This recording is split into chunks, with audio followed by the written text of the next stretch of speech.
One of the classic tests for how skilled a chef is a perfectly moist and evenly cooked filet mignon. Think you can do it? How about 50 of them every hour and having every one of them perfect? Using the old-fashioned way that you probably use, not even Marco Pierre White on methamphetamine could do that without screwing up at least 10% of them. But using this method, even a novice cook armed with only a timer can succeed perfectly. When you want filet mignon, never buy filet mignon. Buy tenderloin, a whole tenderloin or piece of one, and do the butchering yourself. I end up cutting a lot of this in Russia because this kind of tenderloin is dirt cheap. It's about $5 a pound here. Trim away the tough part on the outside and then slice it. You just gotta be careful not to remove too much of the meat. You just want to get rid of these bands of connective tissue because those will be very tough.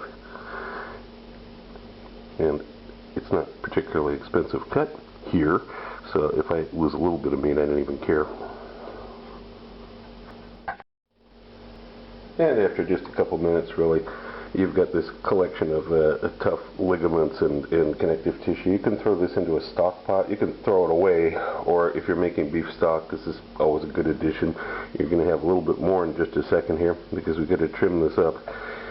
These end pieces, you know, if you can fry them up and they can become a little snack for the chef if you're working in a restaurant. Otherwise, you know, I tend to just throw them in with the stock because it's, like I said, it's not especially expensive here. So now we need to cut these. Cut them very straight. You want to make sure that you cut straight edges, and you want to cut them thick. If you've got an end piece like this, there's a trick you can do. You can fold it over and double it up to make it twice as wide. But I'm not even going to bother doing that. I'm just going to cut this about like this. Very thick. Very thick. Like that. Now what I got out of this is 4 pieces that are nice, thick, good-sized pieces, and some scraps that we'll use for stock. I'm going to begin assembling the marinade ingredients. I've got the olive oil here. I've got 4 cloves of garlic. I'm just going to give them one cut. Okay, a couple of cuts for the big one, just to help them out, because the stick blender isn't always the best at. I've got 3/4 of a teaspoon of finely ground black pepper, a whole teaspoon of thyme. Got 10 milliliters of Worcestershire, that's about 2 teaspoons. An ounce of Scotch Whisky. This is the one that I'm using, William Lawson's. Be sure to read the notes there on the side about that. In a judicious amount of liquid smoke if you're using that kind of whiskey.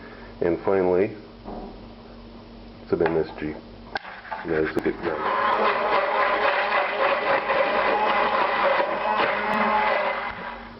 And I encourage you to dip your finger in and have a little taste of the marinade. You can see this is going to be something special already, even before you begin.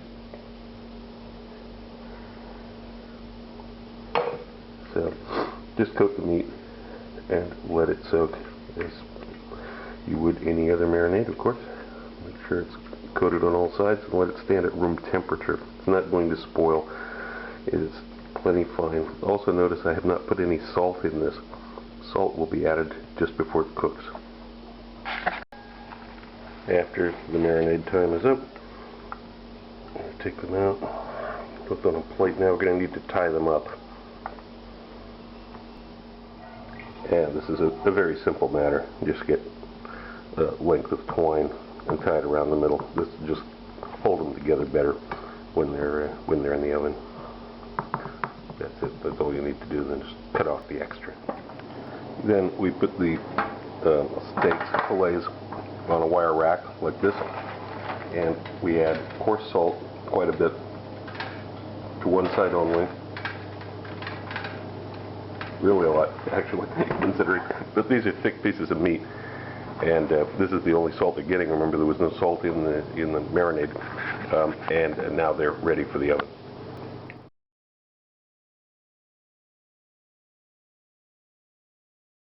When the time is up, take them out of the oven, flip them over, and let them rest. I'm going to cut the string off of one of these just to show you what it looks like after it comes out of the oven the first time. basically ruining this now just to show you, but this is after 14 minutes. It's too rare to eat. This is not good. But it's safe. There's no bacteria growing on it.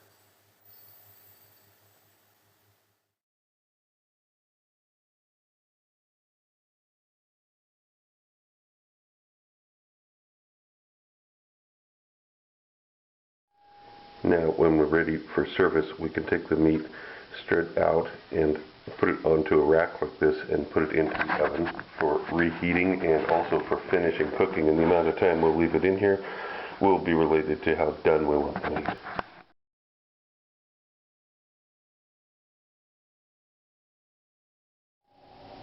Then, when it comes out of the oven, you can get rid of the string.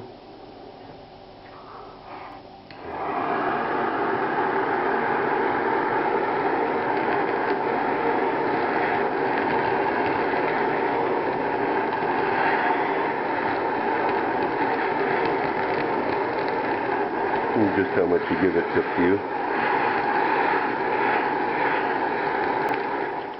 Then you're going to give it a little touch of olive oil over the top, give it a nice glossy sheen.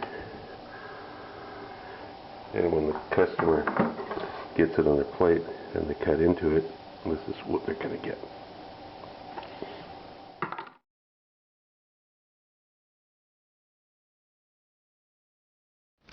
Also look for my cocktail book, Cocktails of the South Pacific and Beyond, Advanced Mixology, available through Amazon online.